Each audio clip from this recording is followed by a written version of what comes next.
सदरच्या गुन्ह्यामध्ये खडकपाडा पोलीस ठाण्यात गुन्हा दाखल आहे. त्याच्यामध्ये मुख्य जे आरोपी आहे त्याच्यामध्ये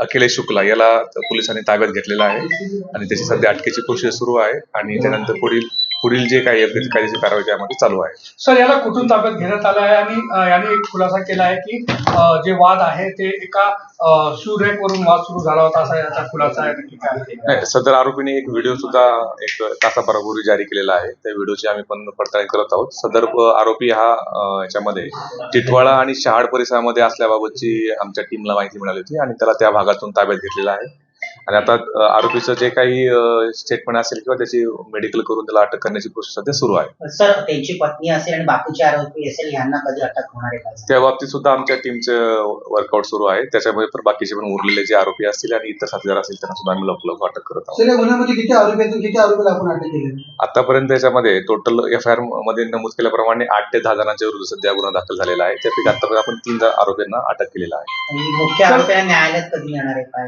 त्या संदर्भातली अटकेची प्रोसेस सुरू आहे. सध्या त्याला ताब्यात घेतलेलं आहे. अटकेची प्रोसेस सुरू आहे.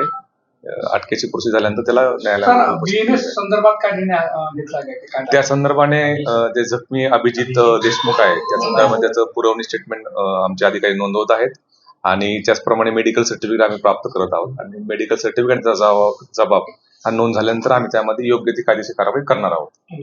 ज्या पद्धतीने 48 तास लागले, परंतु आता तुम्ही मेहनत केली, पुढे बहुत मेहनत केली, 20 महिन्यात 48 तासापर्यंत काय झालं? या प्रकारे कोणताही जे असे आमची टीम ऑलरेडी कालपासून त्यामध्ये मागावरती होत्या. टोटल 4 टीम यामध्ये MFC पोलीस स्टेशन आणि बाजारपेठ पोलीस स्टेशन त्याचप्रमाणे खडकपाडा असे तिन्ही पोलीस स्टेशनचे अधिकारी त्यामध्ये वर्कआउट करत होते.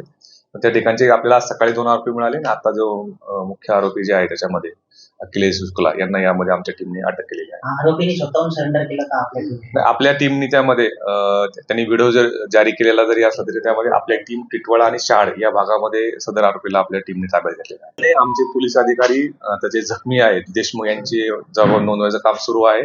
जखमीचा झालेला जबाब आणि डॉक्टरांचं मेडिकल ओपिनियन यानंतर जे काही कायदेशीर याच्यामध्ये जे कलम त्यामध्ये लागतील त्या ठिकाणी वाढ करणार आहोत.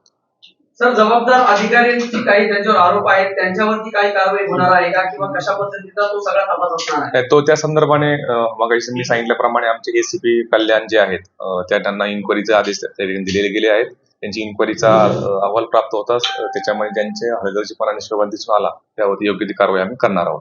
सर, या घटनेमध्ये जे CCTV मध्ये दिसणारे ते 10 ते 12 टोळके जे आहेत हे कुठल्या राजकीय पक्षाशी रिलेटेड असल्याची माहिती मिळते, असं काही माहिती समोर आलेली आहे? अजून तरी आमच्या तपासामध्ये त्यांना जस्ट 2 तासापूर्वी अटक केलेली आहे. त्यानुसार आमची सुद्धा त्याबद्दल त्यांचा पूर्व इतिहास आणि सगळ्या बाबतीची माहिती घेणं सुरू आहे.